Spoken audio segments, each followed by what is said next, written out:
ఆ రాష్ట్రంలో BPCL oil రిఫైనరీకి అయితే మాత్రం దాదాపు 6,100 కోట్ల రూపాయలతో అయితే మాత్రం అక్కడికి ప్రాజెక్టు కార్యకలాపాలకు అయితే మాత్రం బోర్డు ఆమోదం తెలిపింది. అంటే పట్ల ఏపీలో కొంచెం కంపెనీలు, భారీ కంపెనీలు రావడం, అలాగే రిఫైనరీలకు కూడా ఎక్కువగా ప్రాధాన్యత ఇస్తూ ఏపీ ప్రభుత్వం అయితే మాత్రం ఒక సత్వర చర్యలు అయితే తీసుకుంటుంది పెట్టుబడులే లక్ష్యంగా. రామ్మోహన్ రావు గారు, రామాయపట్నంలో భారీ రిఫైనరీ ఏర్పాటుకు అయితే మాత్రం బోర్డు ఆమోదం తెలిపింది. 6,100 కోట్ల రూపాయలతో అయితే మాత్రం దీనికి ఆమోదం తెలిపింది. ఏ విధంగా చూడొచ్చు? ఒక విధంగా చెప్పాలంటే చంద్రబాబు నాయుడు పెట్టుబడులే లక్ష్యంగా ఇండస్ట్రీ డెవలప్మెంట్ కోసం ఆయన చేస్తున్నటువంటి ప్రయత్నాలు సత్ఫలితాలు ఇస్తున్నాయి అనుకోవచ్చా? ఖచ్చితంగా. నేను ఏ పార్టీ చెందినవాడిని కాదు కనుక మొదటి 5 ఏళ్ళు కొంత మునుము ప్రకారం ఆంధ్రప్రదేశ్ అభివృద్ధి విషయంలో కొంత కృషి జరిగింది. 3 రాజధానులు, రాజధాని నిర్మాణం కానీ, పోలవరం నిర్మాణం కానీ, 4 సార్లు పోలవరం కూడా వెళ్ళొచ్చారు. ముఖ్యంగా మనకు రవి గారు 975 కిలోమీటర్ల తీర ప్రాంతం ఉంది. మనకు యాక్చువల్ గా పోర్టులు 4 పోర్టులు ఇప్పటికే డెవలప్ చేయాల్సి ఉండే, పొందాల్సి ఉండే, మచిలీపట్నంతో సహా. రామాయపట్నం అయితే ఖచ్చితంగా. కానీ ఏమైందంటే ఒక 5 ఏళ్ళ అభివృద్ధి వరకు విధ్వంసం జరిగిందన్నమాట. మొత్తం తప్పు కాదు కానీ సంక్షేమం మాత్రమే చూసుకుని అభివృద్ధి శూన్యమైంది. దాంతో ఏమైంది, ఫ్యూచర్ ప్రణాళికలో ఒక హర్డిల్ ఏర్పడ్డది. ఇప్పుడు చంద్రబాబు నాయుడు గారు వచ్చిన తర్వాత మళ్ళీ పూర్వవైభవం వస్తుందని నేను కూడా అనుకుంటున్నాను.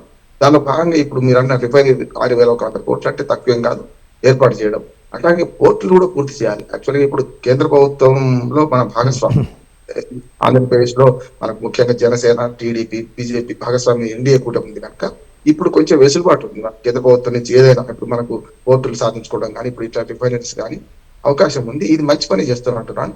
ఇది వరకు పెట్టుబడులు ఆకర్షించడానికి పనికి వస్తాయి. ఖచ్చితంగా సముద్ర తీరం ఉన్న ప్రాంతం ఏదైనా. ఒక విధంగా చెప్పాలంటే అంటే రిఫైనరీ సంస్థ ఇంత విధంగా పెట్టుబడి పెడుతుందంటే ఒక ఉద్యోగ అవకాశాలు, ఉపాధి అవకాశాలు కూడా లభిస్తాయి. రమారమి కొన్ని వేల మందికి అందులో ప్రత్యక్షంగా ఉద్యోగాలు లభిస్తాయి. అలాగే పరోక్షంగా కూడా కొంతమందికి ఉపాధి దొరికేటటువంటి అవకాశం ఉంది అనుకోవచ్చు. ఖచ్చితంగా. ఇప్పుడు జల రవాణా చాలా చీప్ రంగా ఎప్పుడైనా కూడా రవాణాలో. ఎందుకంటే మీరు సింగపూర్ ఎంత చిన్న దేశం, ఇవాళ ప్రపంచంలో అన్నిటికంటే పోర్టుల సంఖ్య అది ఎక్కువ ఉంది. ఎన్ని నౌకలు రాకపోకల విషయానికి వచ్చి హెవీ ట్రాఫిక్ సింగపూర్ మన పోర్టులు కదా. కనుక మనం కూడా ఇంత సముద్ర తీరం ఉన్నప్పుడు దాన్ని ఎంత వీలైతే అంత వాడుకోవాలంటున్నాను.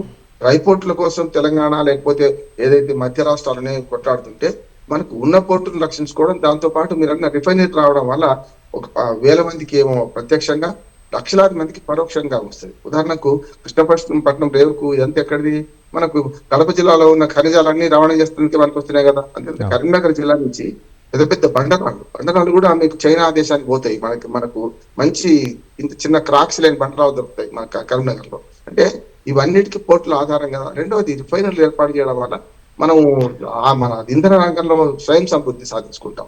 రెండవది మనకి ఆ పైప్ లైన్ వేయడం ద్వారా డైరెక్ట్ రవాణా కూడా ఖర్చు తగ్గే అవకాశం ఉంటుంది. అందుకని వీలైనంత వరకు సముద్రంలో ఉన్న జల సంపదను అట్లాగే దానికి ఉన్న అవకాశాలను మనం పోనించుకోవద్దు. ఇప్పుడు మంచి పరిణామం అంటున్నాను. ఇప్పుడు రామాయపట్నంలో 6,100 కోట్ల పెట్టుబడి కానీ రేవు కూడా పూర్తి చేయాలి.